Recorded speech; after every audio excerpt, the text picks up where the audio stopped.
keep going. Back to the consistent voices, I think what you're saying is that you're getting calls from people, you don't know who they are or if they're a member or not, and they're telling you something, and you think that that's the voice of the union? No, I don't. I think that. And we've been pretty consistent through this, right from the get-go, to say, okay, we're willing to look at core competencies. That was the historic compromise.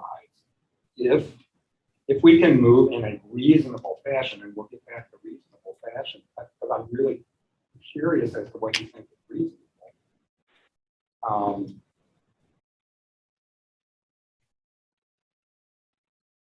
But I think the union has been consistent. The inconsistency, this is not to cause an argument. In the last two sessions, it has been management who has said, yes, this core competency is imperfect. There's going to be mistakes. And we don't even know if we're going to have it in 2 or 3 years. That's supposed to be it. And it's like, but you want to base people's pay on a system that caused a lot, we were moving towards a proposal to make, but when you said that, it's like, yikes. How do you tie people's pay to something that could be a total disaster? You're the one that said that, not us. So you have not been consistent. Not to point fingers, but I'm saying this is, we're not communicating. That was my main point today. So I think the sustainability issue is saying somehow mathematically there's a difference between them. I'll talk to the mathematician and see if that's correct. Insurance is through the roof. We get that. We get that there are danger factors facing the city. And that's what we would like to explore. It's like, okay, so how can we work together to be sustainable in what we're asking for? Are you willing to work with us? I'm always willing to work on it. It's a matter of how long. What is, and I ask, and this is an important thing. Why is time of a consideration? If you're going to make this revolutionary move, don't you want to make it get it right? Yes, I always want to make it right, but I also know that we have employees out there who aren't getting raises. They'll get the raises when this is done.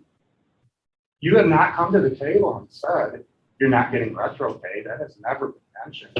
Are you? I thought I was fairly clear with that early on and have that.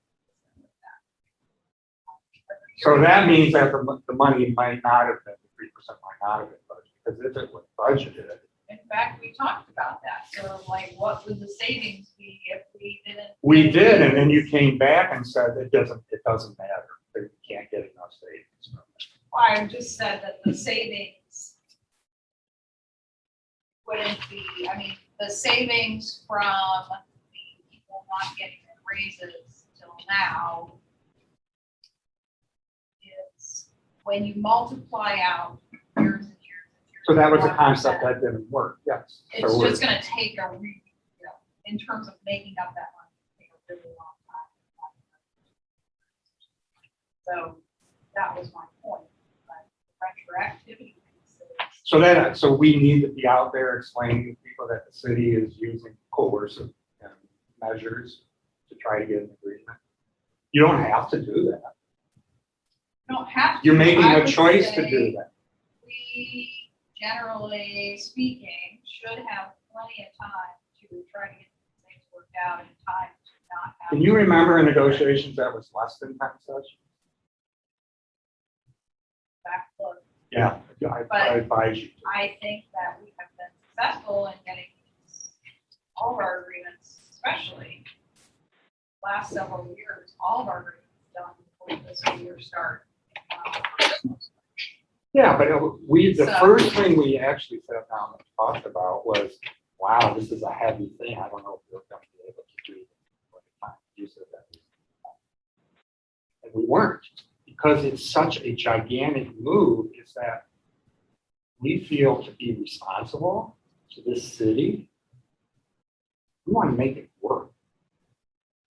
I'm not sure that that you share our perspective. We do want it to be as fast as possible. And that just takes some time. So anyways, you have some clarification of our position on that.